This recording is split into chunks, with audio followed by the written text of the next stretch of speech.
మాతృదేవోభవ. తల్లి పదమ్ములన్ గొల్నిచి ధన్యతనుందిన జీవితమ్ములన్ తల్లడపాటులుండవికా.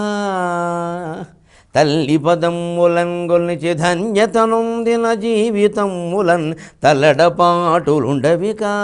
తల్గడయౌను సరస్వతీ పదంబు అల్లిన పద్యమాలికలు హాయిగను చెడి పూలతావులై. అల్లిన పద్యమాలికలు హాయిగను చెడి పూలతావులై. తల్లియుడింగలట్టి మమతామయతన్ తరింపజేసెడిన్. తల్లియుడింగలట్టి మమతామయతన్ తరింపజేసెడిన్. సృష్టికి మూలమైన భగవతత్వాన్ని మనకు అవగాహన కావిస్తూ ఉన్న మహాభారత కథాశ్రవణం కోసం ఎదురు చూస్తూ ఉన్న భక్తి టీవీ ప్రేక్షక మహాశయులందరికీ సాత్యవతేయుడు పారాశర్యుడు అయిన వేదవ్యాస మహర్షి రచించిన శ్రీమన్ మహాభారతంలో ఆనుశాసనక పర్వంలో విష్ణు సహస్రనామ స్తోత్రానికి సాగుతున్న సామాజిక వ్యాఖ్యలో 1719వ భాగానికి స్వాగతం పలుకుతున్నాం. అనంతో హుతభుగ్భోక్త సుఖదో నేకజో అగ్రజక అనిర్విణ సదా మర్షి లోకాధిష్టానమద్భుత. 95 శ్లోకం. సదామర్షి మనలో చాలామందికి ఉండే ఒక అభిప్రాయానికి సమాధానం చెబుతోంది ఇక్కడ విష్ణు సహస్రం. మీ అభిప్రాయం మీరు మార్చుకోవాలపై భగవంతుడిని పొరపాటుగా అర్థం చేసుకుంటారు. భగవంతుడు అందరినీ క్షమించడు, సజ్జనుల్ని మాత్రమే కాపుగాస్తాడు. సదా అమర్షి, సత్ అమర్షి అని రాశారు. దీనికి సత్ ఆమర్షి అని రాశారు. సజ్జనుల యందు క్షమాగుణము కలిగిన వాడు. ఆమర్షి శబ్దానికి అర్థంగా అది రాశారు. కొన్ని సందర్భాల్లో కోపం ఉంది. ఆ లెక్క ప్రకారం సదామర్షి అంటే ఎప్పుడూ కోపంగా ఉండేవాడు. ఎప్పుడు కోపంగా ఉండేవాడు భగవంతుడు కాదు. భగవంతుడు ఎప్పుడు అలా ఉండడు. ఏదో నరసింహావతారం ఆ సమయం సందర్భం అంతే. హిరణ్యకశిపుడు కోరుకున్నాడు ఆ రూపాన్ని, ఆయన ఏం చేస్తాడు? సజ్జనుల యందు క్షమాగుణము కలిగిన వాడు అంటే మనకు అనిపిస్తుంది మామూలుగా సజ్జనుల యందు క్షమాగుణం ఎందుకంటే దుర్జనుల యందే క్షమాగుణం ఉండాలి, కానీ అది గొప్ప విశేషం. ఈ గొప్ప విశేషాలన్నీ ఎప్పుడూ భగవంతుల్లో ఉండవండి. అలాగే మనం ఊహిస్తూ ఉంటాం. ఇవన్నీ పాపాత్మలను కూడా కాపాడతాడు, పాపాత్మలను కూడా కాపాడతాడు అన్న వల్ల లోకంలో పాపాత్ములు పెరుగుతున్నారు, పుణ్యాత్ములు పెరగట్లా. పైగా పుణ్యాత్ములకి అనవసరం రా అబ్బాయి అనిపిస్తుంది. ఎలాగో కాపాడతాడుకైనా పాపం అయితే పుణ్యమైతే ఏది కావాలో చేసేద్దాం, అలా కాపాడండి. మనకు అన్ని ఉదాహరణలే. రావణాసురుడు గొప్ప శివభక్తుడు, శివుడు వాడిని కాపాడా. ఓ జటాకటాక సంభ్రమ భ్రమన్నిలింప నిర్జరి ఏమైంది అంటే డమడమ అయింది. అన్నీ విన్నాడు శివుడు. బ్రహ్మాండంగా ఆయన పాడుతుంటే ఆయన నాట్యం ఆడాడు. రాముడు వచ్చి వేసేసాడు. రాముడు శివభక్తుడే. బాణాసురుడు శివుడు స్వయంగా వరాలు ఇచ్చాడు, కాపలా ఉన్నాడు, కాపాడా. కృష్ణుడి చేతుల్లో ఓడిపోయి వెళ్ళిపోయాడు శివుడు. ఎందుకు ఓడిపోయాడు? శివుడు తలుచుకుంటే కృష్ణుడిని గెలవలేడా? తలుచుకోలేదు అంతే. ఎందుకని? అధర్మం. అధర్మానికి కాపలాకాడే మందు తప్పు. ద్రోణాచార్యులాగా ఓడిపోవాలంతే. ధర్మమే గెలవాలి. కృష్ణుడు ధర్మపక్షం. ఎందుకంటే ఆ కాలంలో రాచకన్యలకు స్వయంవరం ఉంది. బాణాసురుడు రాజు, వాళ్ళ అమ్మాయి స్వయంగా అనిరుద్ధుడిని వరించింది. కాదనడానికి అధికారం లేదండి తండ్రికి. ఆ చట్టం అంతే రాజుల విషయంలో, అందరికీ వర్తించదు అది. వాళ్ళిద్దరికీ ఇష్టమైంది. గాంధర్వ వివాహం తిరుగులేదు. అటువంటి అనిరుద్ధుడిని బంధించారు. మరి కృష్ణుడు రాడా? అంటే భగవంతుడు శివరూపంలోనైనా, కృష్ణ రూపంలోనైనా, రామరూపంలోనైనా ఎప్పుడైనా దేనికి గెలుపు ఇచ్చాడు? ధర్మానికే గెలుపిచ్చాడు. అన్ని రూపాలు తనవే అయినా అధర్మాన్ని సమర్థించిన రూపంలో ఓడిపోయాడు, ధర్మాన్ని సమర్థించిన రూపంలో గెలిచాడు. అందుకే సదామర్షి అంటే శంకరాచార్య స్వామి వ్యాఖ్యానంలో సజ్జనుల యందు క్షమ చూపించువాడు ఉండడు. సజ్జనుల యందు క్షమ ఏమిటి? లోకంలో సజ్జనులు చాలామంది ఉన్నా కూడా వాళ్ళలో కూడా చాపల్యాలు ఉంటాయి. పొరపాట్లు వాళ్ళు చేస్తారు, ప్రలోభానికి వాళ్ళు లోనవుతారు.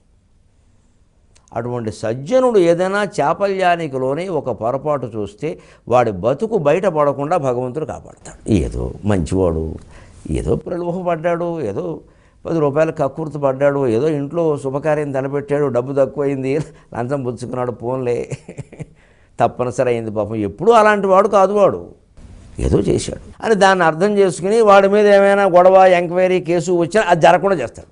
ఎందుకంటే వాడు సజ్జనుడు. దీనివల్ల ఆ సజ్జనుల్లో ఎటువంటి మార్పు వస్తుందండి? అయ్యి బాబోయ్, నిజంగా అప్పుడు ఎంత తప్పు చేశాం, దొరికిపోవాలి, దొరికితే ఏమయ్యేది, అమ్మవారు కాపాడింది అని వెంటనే వాడు తన ప్రవృత్తిని మార్చుకుంటాడు. నేను తప్పు చేసినా భగవంతుడు నన్ను ఇలా కాపాడాడు అంటే నేను ఒప్పులే చేయగలిగితే ఎలా కాపాడతాడు? నిజంగా ఇంకా అనుమానం ఏముంది అందులో? భగవంతుడు కోరుకునేది మంచి ప్రపంచం, కానీ అందరూ తన కాళ్ళ మీద పడే ప్రపంచం కాదుగా. భగవంతుడు కోరుకునేది మంచి ప్రపంచం అండి. ఆయన కాళ్ళ మీద పడే ప్రపంచం కాదండి, వాళ్ళ కాళ్ళ మీద వాళ్ళు నిలబడే ప్రపంచం అండి భగవంతుడు కోరుకునేది. అలా నిలబడమనే మనకి సమస్త సృష్టి ఇచ్చాడు, సమస్త శక్తియుక్తులు ఇచ్చాడు, ఇంద్రియములు ఇచ్చాడు, మనస్సు ఇచ్చాడు, బుద్ధి ఇచ్చాడు. వీటన్నిటితోటి ఆలోచించడం మానేసి మనం గొర్రెల్లా తయారయ్యాం, గుర్రాల్లా ఉండవలసిన వాళ్ళం. ఎవరైతే చెబితే అది నమ్మేయడమే. అది మనకు సొంత విచక్షణతో ఆలోచిస్తే ఒక క్షణంలో తేలిపోతుంది ఏది సత్యమో ఏదో అసత్యమో. దానికి ఈయన చర్చలు అవసరం లేదు.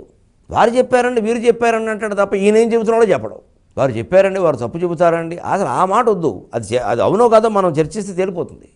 దానికి కొన్ని ప్రాతిపదికలు ఉన్నాయి. ఎంత గొప్పవాడు చెప్పినా పొరపాటే, ఎంత చిన్నవాడు చెప్పినా సరైంది. ఏది సరైంది ఏది తప్పు ఉండని కొన్ని ప్రమాణాలు ఉన్నాయి లోకంలో తర్కశాస్త్రం ప్రకారం. దాని ప్రకారమే చూడాలి. గొప్పవాళ్ళు చెప్పినంత మాత్రం ప్రతిదీ నిజమైపోదు. అందుకని సదామర్షి ఇంక మన అనుభవాలు మనకున్న ఆయన సజ్జనుడైన వాడు కంగారు పడక్కల. ఇప్పుడు సాధారణంగా ఎందుకు కంగారు పడక్కర్లేదని నేను చెబుతున్నాను అంటే లోకం బాగుపడమే మనకు కావాలి కాబట్టి. ఒక్కోసారి మంచివాళ్ళు ఏదైనా 1-2 పొరపాట్లు చేస్తేనండి ఇంక ఈ పక్కన రెచ్చగొట్టే మేళం ఎలా ఉంటారంటే ఇక ఓసారి చేసినా ఒకటే 4 సార్లు చేసినా ఒకటే అయిపోయిందని చెప్పేసి ఇంకాస్త తాగించేస్తారు మనిషిని. ఉంటారు అలాగా. ఇంక వీడు చెడిపోతాడు. లేదు 10 సార్లు చేసినా 11వ చేయకుండా ఉంటే భగవంతుడు క్షమిస్తాడు. అదే సదామర్షి. ఎంత గొప్పగా ఉందండి. ఒక్కొక్క నామానికి ఒక్కొక్క అర్థం. జీవితం బాగుపడడానికి ప్రపంచం బాగుండడానికి ఒక విష్ణు సహస్రం చాలదండి. ఇక దీనికి లలితా సహస్రం తోడేది చెప్పాలా వైభవాన్ని. శ్రీశక్తి పుంశక్తి రెండూ మనలో ఉన్నట్టే, రెండూ కలిపితే ఒకటే శక్తి. లోకాధిష్టానం, లోకాలన్నిటికీ ఆయన ఆధారం కానీ ఆయన నిరాధారం. నీటికి కొండ ఆధారం కానీ కొండకి నీరు ఆధారం కాదు. నీరు తీసేసినా కొండ ఉంటుంది.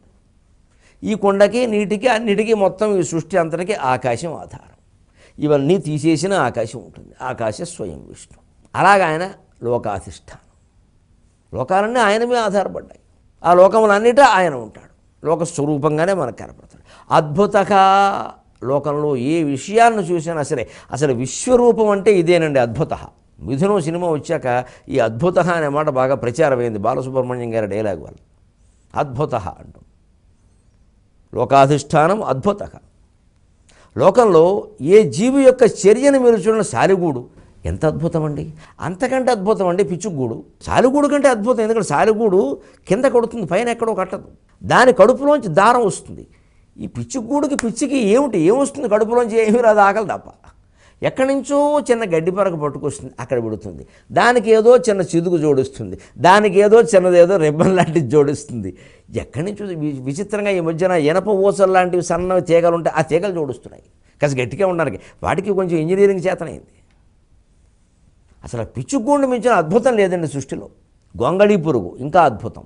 అసఖ్యం అనుకోదు, అద్భుతం అది. ఎందుకంటే అది గొంగళీ పురుగుగా ఉండగా దాని కడుపులోంచే ఒక ద్రవం బయటకు వస్తుంది.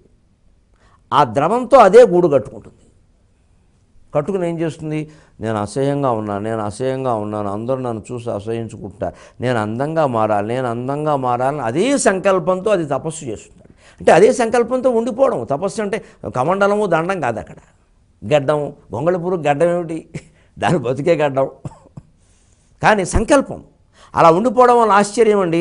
పైగా దాని కడుపులోంచి వచ్చిన ద్రవంతో అది దాని చుట్టూ ఒక కట్టడంలాగా గూడులాగా ఏర్పడ్డాక విచిత్రం ఏంటంటే ఆ గూడు పగలదు, అందులో చిక్కుకుంది. అది తెలియకుండా వచ్చేసింది, చిక్కుకుంది. అప్పుడేముంటుంది? నేను బయటపడాలి. అందమైన సీతాకోక చిలుకలా బయటపడుతుందండి. ఎంత ఆశ్చర్యం అండి ఇది. అద్భుత. పిచ్చుగూడు, సాలిగూడు, సీతాకోక చిలుక, ఏది చూసినా అద్భుతం అండి. ఈ మధ్యన సామాజిక మాధ్యమాల్లో చూసిన ఒక లేడీ లాంటి జంతువు ఏదో అరణ్యంలో కింద పెడుతోంది, పైన ఏదో ఎగురుతోంది ఓ పెట్టలాగా. ఈ లేడీ ఇలా పైకి ఎగిరిందండి, దాన్ని పట్టుకుందండి, మళ్ళీ అలా కిందకు వచ్చిందండి. ఎంత అద్భుతం. అద్భుత. భగవద్ దర్శనాన్ని మనం విష్ణువు రూపంలోనూ శివుడు రూపంలోనూ అమ్మవారి రూపంలో చూడడం కాదండి, సృష్టిలో ఉండే ప్రతి చర్య రూపంలో మీరు చూడండి. అసలు విత్తనం ఏమిటి, అది ఎదగడం ఏమిటి, దాని నుంచి ఆకులు పువ్వులుగా మారడమా, రకరకాల రంగుల, అసలు పుష్పంలో ఉండే సుగంధం అద్భుతాలను మించిన అద్భుతం. పుష్పంలోకి సుగంధం ఎలా వచ్చిందండి? ఏ రసాయనిక ప్రక్రియ నిరూపించమనండి ఎవరినైనా సరే. పుష్పంలోకి సుగంధం ఎలా వచ్చింది? పైగా ఆ గాలి పెడుతుంటే ఆ సుగంధం తీసుకెడుతుందా? మరి గాలి సుగంధాన్ని తీసుకెళ్ళినప్పుడు ఇక్కడ సుగంధం తగ్గాలి కదా, తగ్గలేదే. సరిగ్గా వాయువు వెళ్ళిపోతూ ఆ గంధాన్ని ఎలా తీసుకెడుతుందో, వాయుర్ గంధాని వాశయాత్, సరిగ్గా మన శరీరం నుంచి ప్రాణవాయువు వెళ్ళిపోతూ ఈ వాసనను తీసుకెడుతుంది. పుష్పంలో ఉండేది గంధం, మనలో ఉండేది వాసన. మా మనవడు పుట్టలేదు, ఇంకా ప్రాణం పోయేలా ఉంది నాకు మనవడు పుట్టకుండానే, మనవాడిని కళ్ళ చూస్తానో లేదో అని ముసలాయన తిన్నగా ఉండక 90 ఏళ్ళు ఆయన మనవడు మనవడు మనవడు అంటాడు. వీడు చచ్చి చెడి ఆ మనవడు పుట్టే వరకు పోడు, ఒకవేళ పోతే ఆ మనవడై వీడే పుడతాడు. కర్మది, ఇదే వాసన. ఎందుకు మనవడు కూడవా? మనవాడిని కళ్ళ చూసి వెళ్ళిపోదామని కళ్ళ చూశాక వెళ్ళగలుగుతాడా? ఇదే వాసన. నేను వెళ్ళిపోతున్నానని నాకు 70 ఏళ్ళు దాటే నేను ఏ విషయం చర్చించాలి, ఏ పుస్తకం చదవాలి, ఏం చేయాలి, ఇది మానేసేసి ఊరికే అనవసరపు విషయాలన్నీ, అదే చెత్త విషయాలని చర్చించడం, ఎదుటి వాళ్ళ సమయం కూడా పాడు చేసి. ఇప్పుడు అది అవసరమా? 70 ఏళ్ల వయసులో అవసరమా? ఊరు బొమ్మంటోంది, కాడు రమ్మంటోంది, ఏం చేయాలని ఆలోచన చేయొద్దా? ఈ కీటకాలన్నీ ఇంత విచిత్రంగా ప్రవర్తించడం ఎంత అద్భుతమో, మనిషి ఇంత అసహ్యంగా ప్రవర్తించడం ఇంతే అద్భుతం. అద్భుతంగా ఇది భగవంతుడు కూడా అర్థం కాదు. ఇది ఇన్ని అనుభవించాడు, ఇన్ని చేశాడు, ఇంకా మనవడో మనవరాలు అంటాడు. ఏమిటిది? వాళ్ళు పుట్టకపోతే ఈయనకేమిటి, పుడితే ఈయనకేమిటి? ఇది అద్భుతక. అందుకే ప్రీతి వర్ధనక. సంసారం అనేదాన్ని ఆయన సృష్టించడమే కాకుండా దాని మీద బాగా శీల మేకు బిగించో దిగేశాడు బాగా. ఎందుకంటే మనం వదలమని ఆయన తెలుసు. ఇవేనండి నిజంగా అర్థం చేసుకుంటే. ఈ భావనతో చదివితే విష్ణు సహస్రం వదిలిపెడతామా? రోజుల్లో చదువుతూనే ఉంటాం. లోకాధిష్టానం అద్భుత సనాతనతమ కపిల స్వస్తి దస్వస్తి గురు స్వస్తి భుక్ స్వస్తి దక్షిణక. 96వ శ్లోకం. సనాత్ అంటే చిరకాలము అని అర్థం. అచిరకాలం అని కూడా అర్థం వస్తుంది. విచిత్రం. ఎలా అంటే చిరకాలం అచిరకాలం అంటే ఎక్కువ కాలం తక్కువ కాలం. ఎలా తేలుస్తారండి? దేన్ని బట్టి? స్థూలం సూక్ష్మం, అణువు బృహత్తు, కృషము స్థూలములాగే. తక్కువ కాలం ఎక్కువ కాలం దేన్ని బట్టి తేలుస్తారు?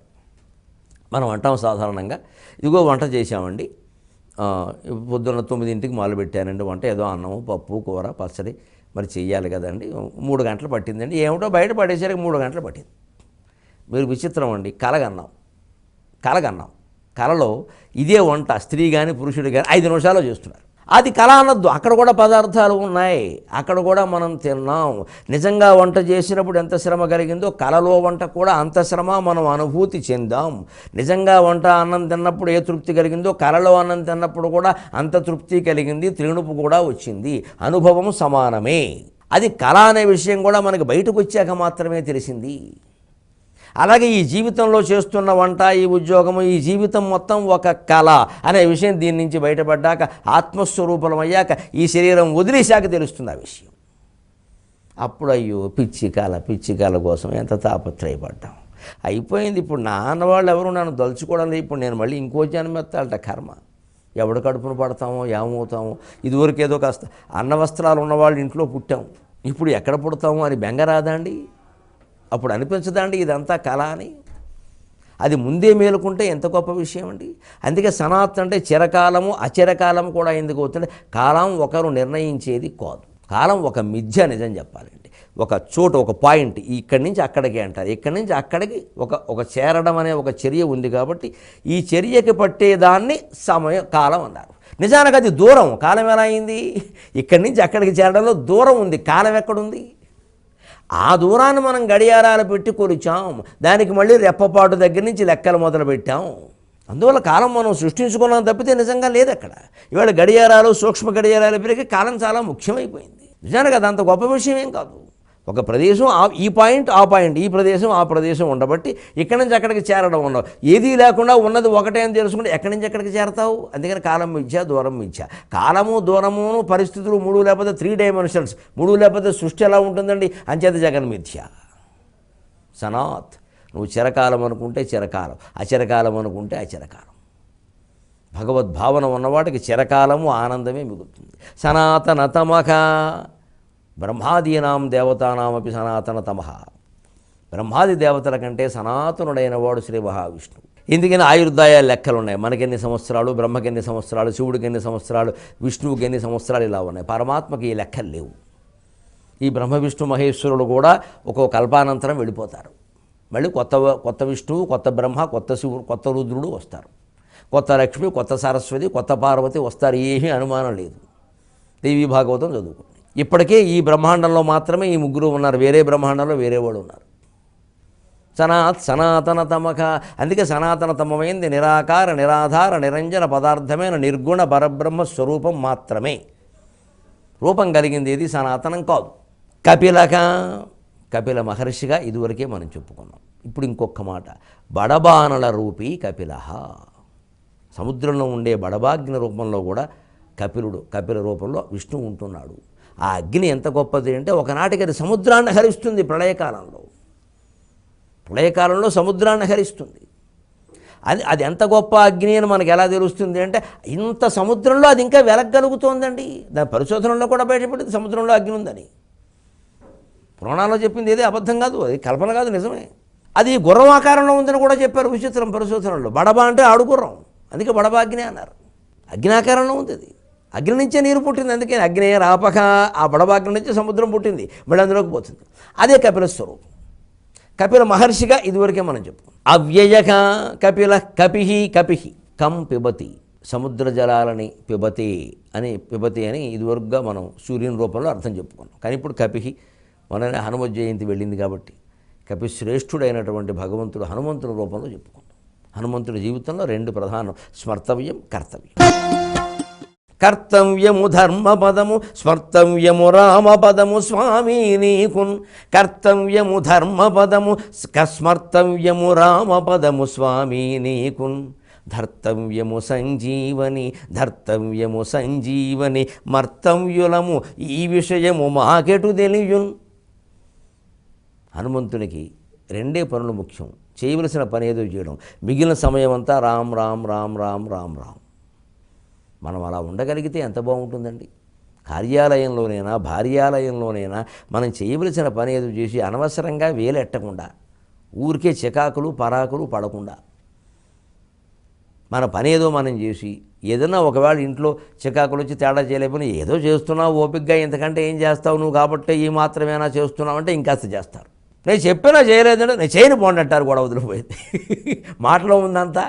నువ్వు కాబట్టి ఈ మాత్రమేనా చేస్తున్నావయ్యా, నువ్వు కాబట్టి భర్తకు అన్నం పెడుతున్నావు, ఇంకెవరైనా పెడతారా ఈ దేశంలో అంటే అంటారు వెంటనే.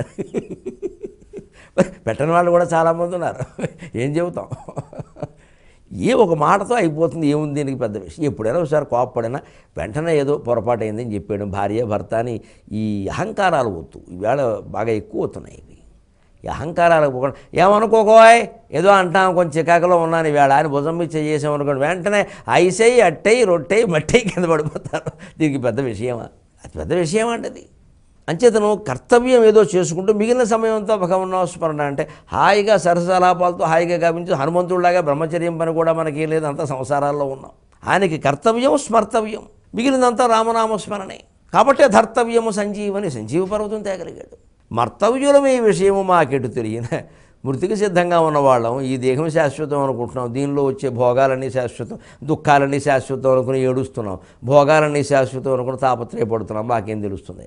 అంచేతన కపిహి అనే శబ్దానికి అర్థంగా కపిశ్రేష్ఠుడైన హనుమంతుడిని తీసుకుని మన జీవితాలను హనుమ జయంతి సందర్భంగా అలా సాగించేటువంటి ప్రయత్నం చేద్దాం. అవ్యయః ప్రళయే అస్మిన్ జగంతి యంతి. ప్రళయకాలంలో అన్ని లోకములు ఈయన ఎందే కలిసిపోతాయి కాబట్టి ఆయన అవ్యయుడు. భగవత్ స్వరూపం అవ్యయం అంటున్నాం. ఒక రకంగా చూస్తే లోకం కూడా అవ్యయమే. లోకంలో ఖర్చు అయ్యేది ఏం లేదండి, పదార్థం మారుతోంది, ప్రతిదీ ఇంకో పదార్థంగా మారింది. పత్తి దూదిగా మారింది, దూది ఏమో పోగులుగా మారింది, పోగులు వస్త్రంగా మారాయి.